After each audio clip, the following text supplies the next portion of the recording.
بسم الله الرحمن الرحيم. السلام عليكم ورحمة الله وبركاته. آد ayaan maanta u faraxsanahay oo maanta way taariikhdu tahay 30kii bishii 7aad ee 2009 maanta waxaa halkan laga sii daayay Muuse Yuusuf Goodir waxaana halkan 2 maalmood ka hor laga sii daayay Faarax Saciid Halalle Faarax Deeq runtii waxay ahayd maalmo farxad leh kadib 14 bilood oo ay u xirnaayeen ama lagu soo eedeeyay inay ka qayb qaateen halgankii iyo soo celintii sharafkii ummadda Soomaaliyeed sidii cadawgii Tigreega ahaa ee dalka ku soo duulay looga saari lahaa waxaan runtii aad xusuun mudan dadkii ka qayb qaatay oo ka mid yahay Sakariye Maxamed Xaaji Cabdi oo ka mid yahay Saciid Cali Shire oo ka mid yahay Cabdirashiid Dirir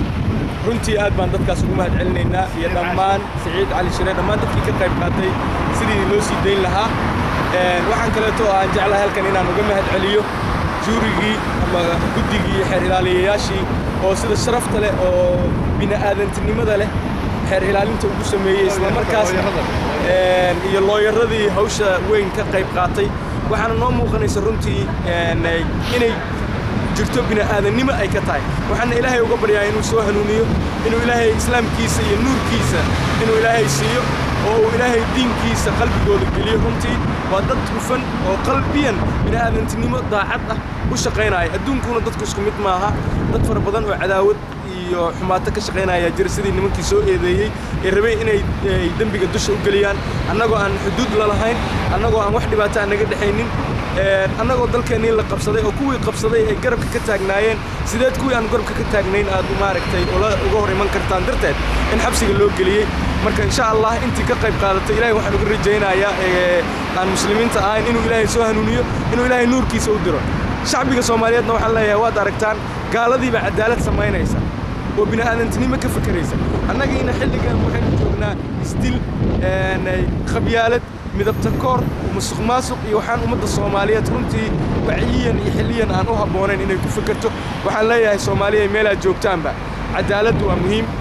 in la isqadariyaa waa muhiim midnimadeena inaan ka shaqeynaa waa muhiim wadajirkeena inaan ka shaqeynaa waa muhiim in shisheeye la kaashado oo muslim loo kaashadaana waxay ka mid tahay dambiyada diiniga ah iyo kuwa maaragtay Soomaalinimadaba ku xun maanta runtii ma maleynaynin inay cadaalad noocan ah oo kale halka ka dhici doonto oo ay waliba ka iman doonto dad aan muslimiin ahayn oo gaala ah oo waliba gaaladii dalka ku soo duushay caawinayay inay cadaalad noocaas ka iman doonto runtii ma maleynaynin marka waxaan leeyahay iyagana ilaahay ha soo hanuuniyo ummadda Soomaaliyeedna waxaan leeyahay aayihiina idinka iska leh waxa loo sii daayay wiilashan waxay ahayd inay xaq ku taagnaayeen oo ay dariiqii ay dalkooda u difaacan lahaayeen inay ku taagnaayeen xaqna ay u leeyihiin dadku inay dalkooda difaacdaan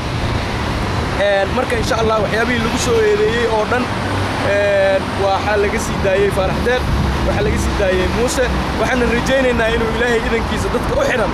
aayaha qarankooda inay ka difaacaan cadawga ummadda Soomaaliyeed inuu ilaahay u sii daayo inuu maad ka soo daayo gacanta cadawga ummadda Soomaaliyeedna ay dadaal u gasho sidii shacbiga Soomaaliyeed meel ay ku xiran yihiin meel ay ku xaniinayeen looga sii dayn lahaa gacmaha in la isqabsado waxaan ugu dambeyntii ku soo gabagabeynaya wa'tasimu bihablillahi jamii'an wala tafarraqu assalamu alaykum wa rahmatullahi wa barakatuh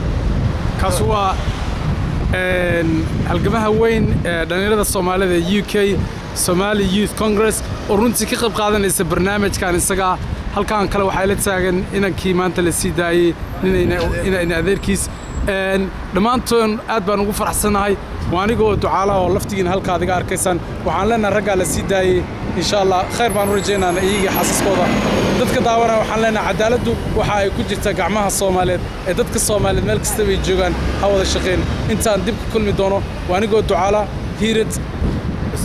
iyo Xuseen Xasan waxaan leenahay sidaa iyo nabadgelyo أمان الله يا أمان كلنت السلام عليكم ورحمة الله وبركاته